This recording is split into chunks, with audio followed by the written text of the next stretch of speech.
নমস্কার বন্ধুরা, আমি আবারও চলে এসেছি নতুন একটি ভিডিও নিয়ে। ভিডিওটি হলো আমি একটি বিয়ের পিঁড়ি রং করেছি মানে বিয়ের পিঁড়িতে মুকুট ও বরের টুকুরটা এঁকেছি। এটা আমি ফেব্রিক দিয়ে করেছি। প্রথমে আমি এটা পেন্সিল দিয়ে এঁকে নিয়েছিলাম, তারপরে ডিজাইনটা করেছিলাম যাতে আমার মোছামুছি যাতে না করতে হয়। তো এইটা আমি আমার একটা দেওরের বিয়ের পিঁড়িটা করছিলাম, খুব ভয়ে ভয়ে কাজটা করছিলাম।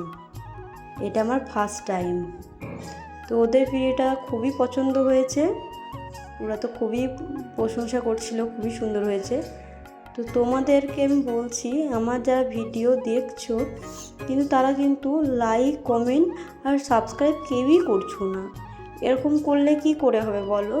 তাহলে কি ভিডিও করতে আর মন লাগবে বলো? তোমরাই বলো।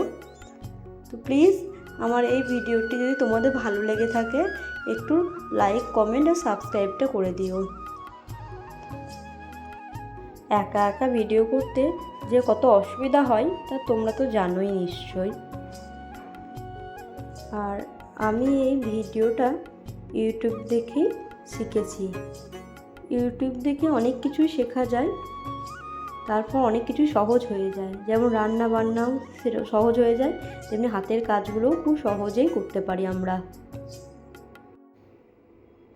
কিন্তু তখন এটা বুঝতে পারতাম না যে একটা ভিডিওর পিছনে কতটা খাটতে হয় একটা সুন্দর ভিডিও করে তোলার জন্য। তো কেমন হয়েছে আমার এই বিয়ের পিঁড়িটি প্লিজ সবাই একটু জানাবে আর আমার পাশে থাকবে। ধন্যবাদ।